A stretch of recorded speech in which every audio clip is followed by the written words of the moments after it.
Sumisigaw kahit di naririnig. Di mo man lang sinabi sa akin na magkasama kayo. I have the right to know, fiancé mo ko at ex-wife mo yung sinamahan mo. Sorry, hindi ko na-inform agad sa'yo. Bakit ba naman kasi tumatawag pa sa'yo yun? Eh, dapat lang tumawag siya sa akin. Anak namin yun. Akala ba naiintindihan mo to? Baka walang hiya ni Odessa. Siya rin pala may kinalaman sa pagkawala ni Ana. Ayoko mabulok dito. May pamilya ko ako. Gusto ko lang umuwi sa kanila. Ngayon lang nawala si Mami ng ganito katagal eh. Mag-report na kaya tayo sa polis. Kailangan magantay tayo ng 24 hours bago siya ma-declare na missing. Mabuti pa, bumalik na lang tayo sa resort. Doon siya huling nakita, magtanong-tanong tayo doon. Magkasunod lang kayo ni Glenda. Hindi ba kayo nagkita? Ang totoo, gusto niya munang lumayo dahil nagkakaproblema sila ni Francis. Sinungaling ka, Margaret. Ba't di mo lang sinabi? Dahil nangako ako sa kanya na wala akong pagsasabihan. May puso naman siya, no? Tignan mo nga, hindi kanya pinatay. Tapos ayan, no? Binigyan pa tayo ng kakainin natin. Hindi ko pinangarap na mamatay ng ganito. Kung gusto mong mabuhay ka, kumain ka, at nang makauwi ka na sa pamilya mo. Sumisigaw kahit di naririnig.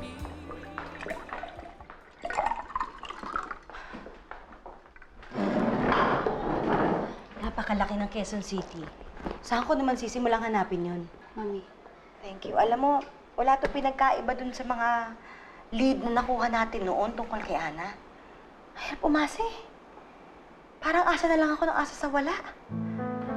Alam mo, sa totoo lang, nakakalito na nangyayari ha.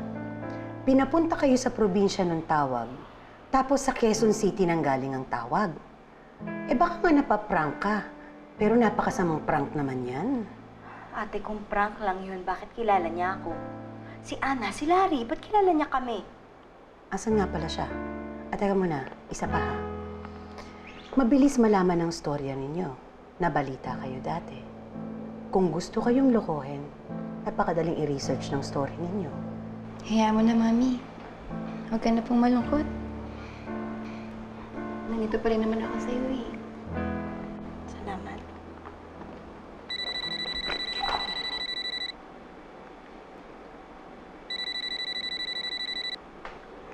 Larry? Hindi, wala siya dito. Hindi pa ba siya umuwi?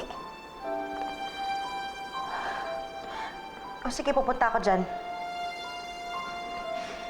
Ate, si Glenda nawawala. Ha?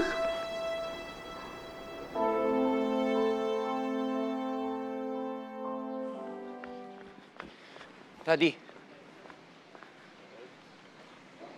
Totoo bang nag-away kayo ni Mami? Maayos kami ng mami mo. Wala kaming problema nung maghiwalay kami kahapon. Bakit yun sinasabi ni Tita Margaret? Bakit sa kanya ka naniniwala? Ako ang daddy mo, dapat sa akin ka nakikinig. Bakit? Sa tingin mo ba iwanan ako ng mami mo? Hindi naman ako magugulat eh. Sa dami ng beses sinaktan niyo si Mami. Kahit ako nagtataka kung bakit kahit minsan di niya kayo hiniwalayan. Bastos ka!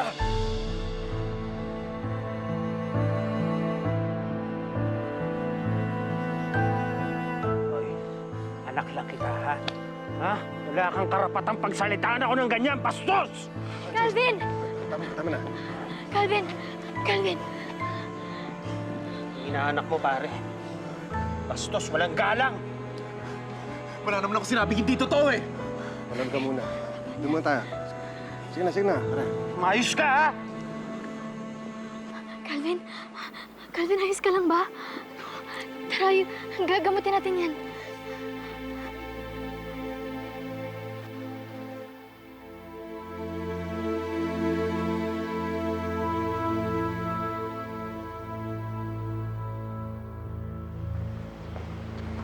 Margaret, okay ka lang ba?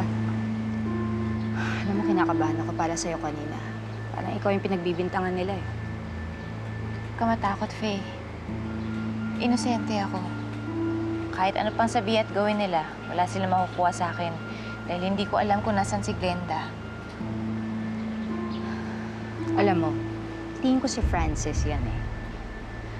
Parang yung ba napapanood kong palabas sa US, kapag nawala ang babae, sigurado yung asawang suspect.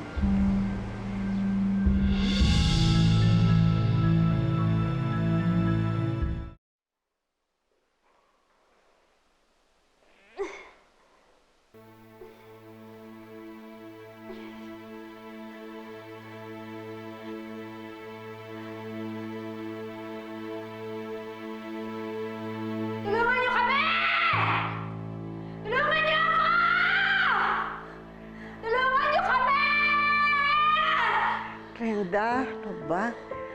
3 araw ko na rin ginagawa yan, ano? Eh, wala naman eh. Walang nakikinig. Nasaan ho ba tayo? Ewan ko. Basta natatandaan ko, pag may dumadaang tren, naririnig ko yon dito sa paligid natin. At saka yung kampana ng simbahan. Yun lang. Baliw ang pamangkin ninyo. Nakikwento na siya sa akin ni Evelyn, pero hindi ko akalain na ganito siya kalala. Ano ho ba nangyari sa kanya? Bakit siya nagkaganyan? Eh kayo nga natiyahin niya, kinukulong niya? Nung bata pa kasi si Odessa, lagi siyang kinukulong ng nanay niya. Okay yan? Opo. Na-review mo na to. Sure ka? Sige, tingnan. Okay.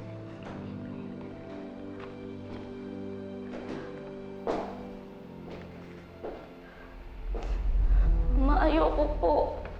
Ayoko ng ingay. Mama, Ayoko na maingay. ayoko po. Di ba sabi ko ayoko ng maingay? Ang ingay-ingay sa mga Ano ko ba? pakialaman dito. Ganito. Ang ingay mo! Dali! Ano ba kayo? Margarita! Kaya, hindi ako sa'yo. Ate, wag mo! Pakialaman dito!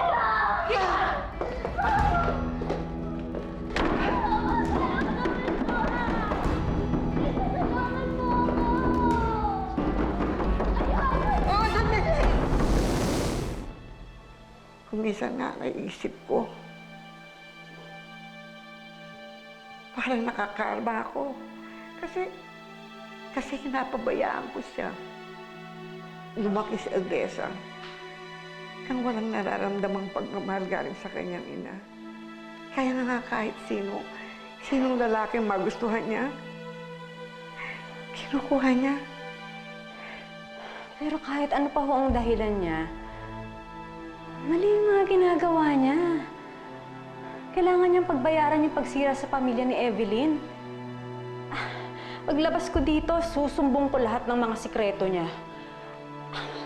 Kawawa yung kaibigan ko. Lalo na si Ana.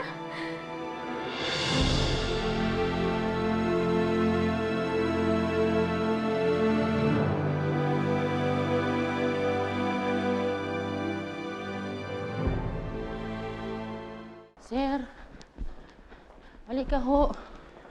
Ano ba yung papakita mo, Manang? Sir, ayun oh.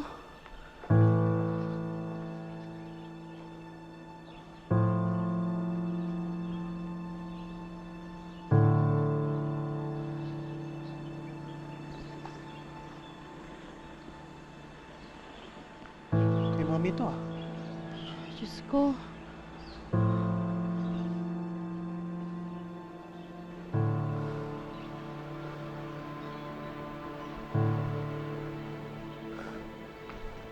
Ano nangyayari dito? Ano ibig sabihin nito, Daddy?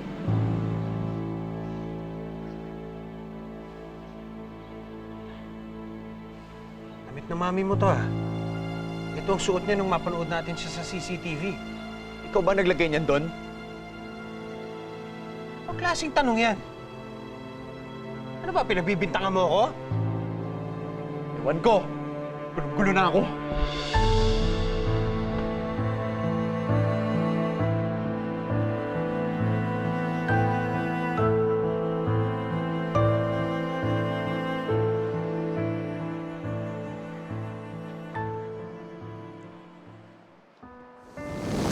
Bago tayo kinasal, nangako ka sa akin that you would be a good husband to me. At alam mo, Han, hindi ka lang mabait na asawa sa akin. You are the perfect husband. Ano? Hindi ko na magagawa po kung di dahil sa iyo. Dami nating pagsubok na pinagdaanan lately. Pero hindi mo ako iniwan. At pinatatag mo ang loob ko. Salamat. Pinangako ko sa iyo yun.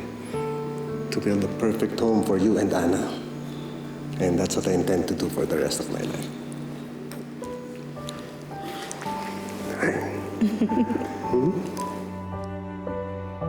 Sabi mo naningat ka lang.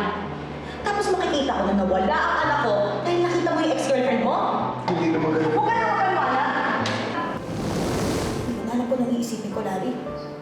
Kasalanan mo lahat to. Anak ko rin si Ana. Anak natin. Kung gusto mo siya makita, ako rin. Kung anong problema natin, kalimutan mo na yon.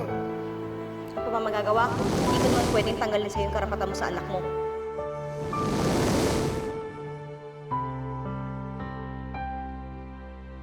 Salamat at hinayaan mo akong lumayang ka.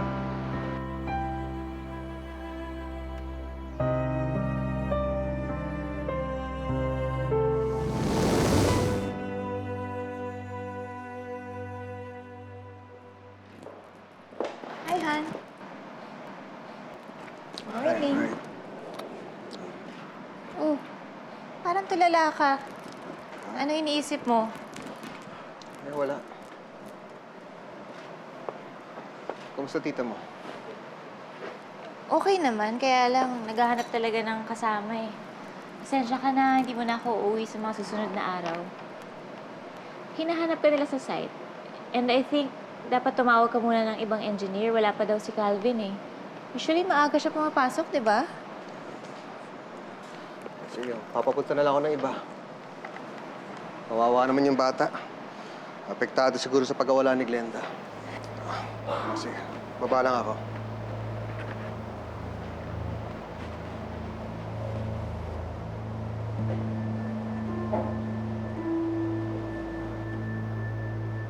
Mabuti na yung sila yung problema kaysa ako.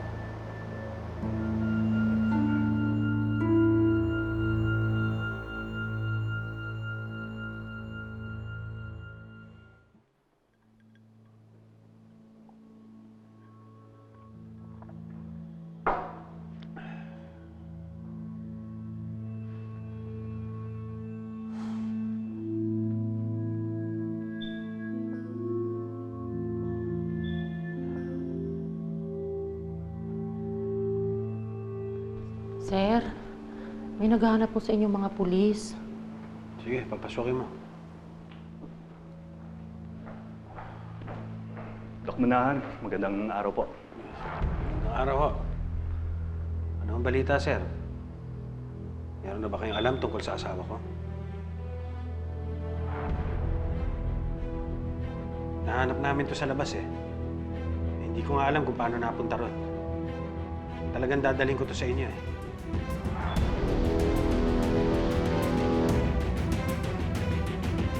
Mari po bang sumama muna kayo sa amin sa presinto for further questioning? Sir naman, questioning na naman? Ako na lang ba pinagbibintangan nyo rito? O ikaw? Ikaw ba ang tumawag sa kanila?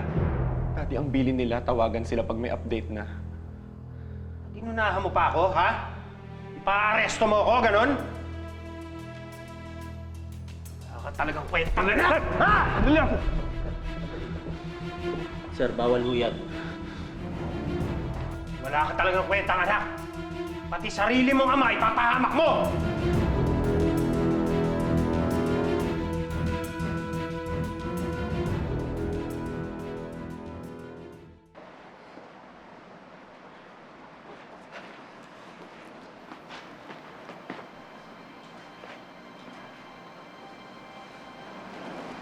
Myla, wala pa si Calvin?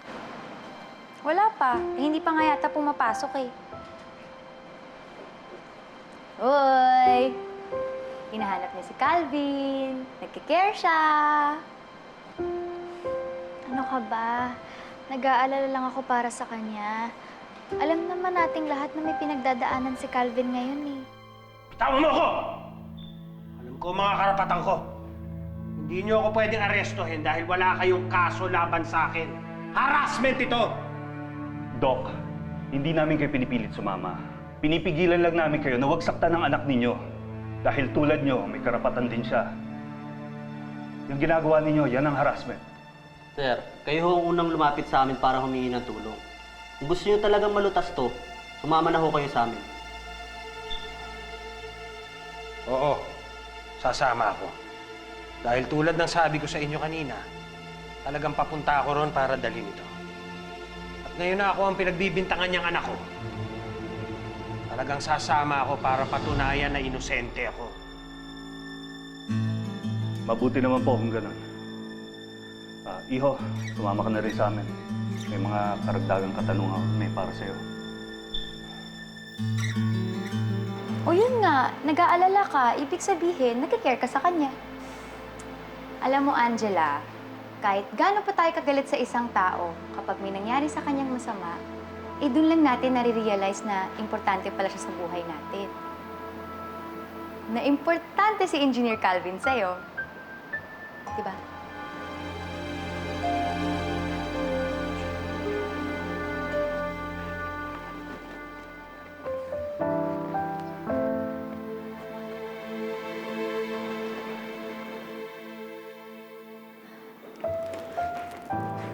Han, this is Neri. Siya yung wedding coordinator na na-contact ni Faye. Hindi ko alam may meeting pala tayo. Hindi ko na nabanggit sa'yo kasi we're too preoccupied eh. Pero ito na para maayos na natin yung kasal natin. Margaret, excuse me, na-discuss ko na sa kanya yung theme na gusto mo. And she said marami naman siya mga suppliers na makakontact. Okay? Okay. So maiwan ko muna kayo. Excuse me. Yeah, it's true. Ang concern ko lang naman dito, hindi pa kayo nakakapag-apply ng marriage license. Yeah, yun nga eh. Wala pa kasi kaming time. But I want that processed ASAP. Matutulungan mo ba kami? I can help you with that. All you need to do is to prepare your necessary documents. Kailangan ko yung certified NSO birth certificate, at syempre yung Senomar, at huwag yung kakalimutan yung cedula.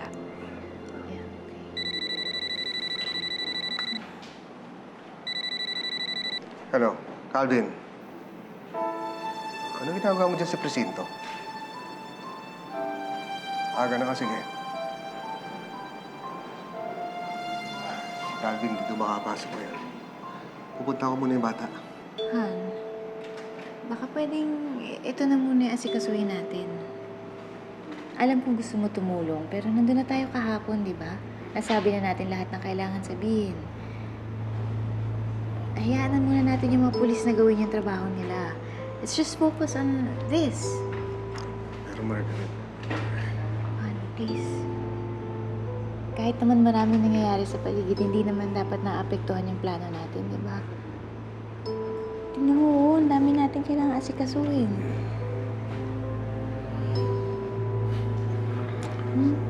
Sige.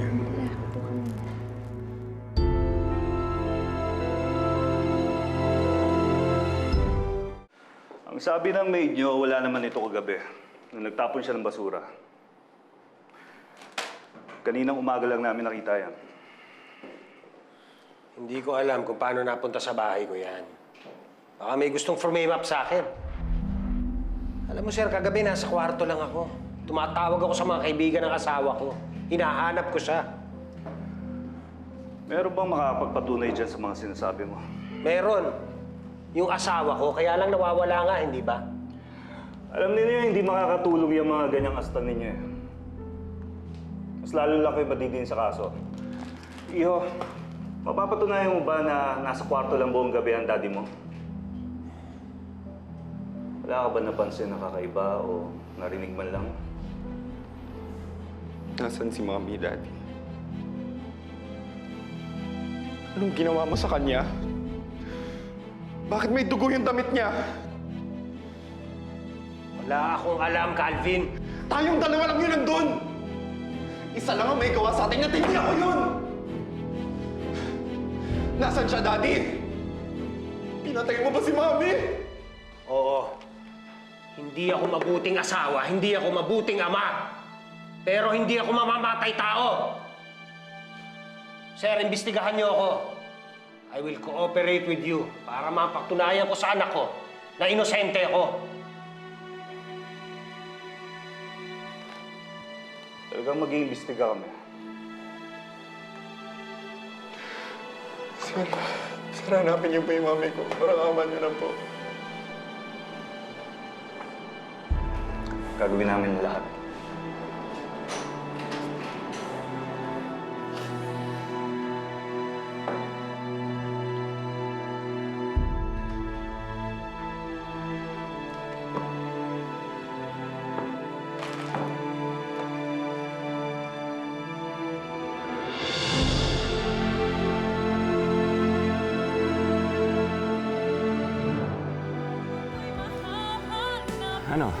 seryoso ka na ba dito? Papakasal ka na ba?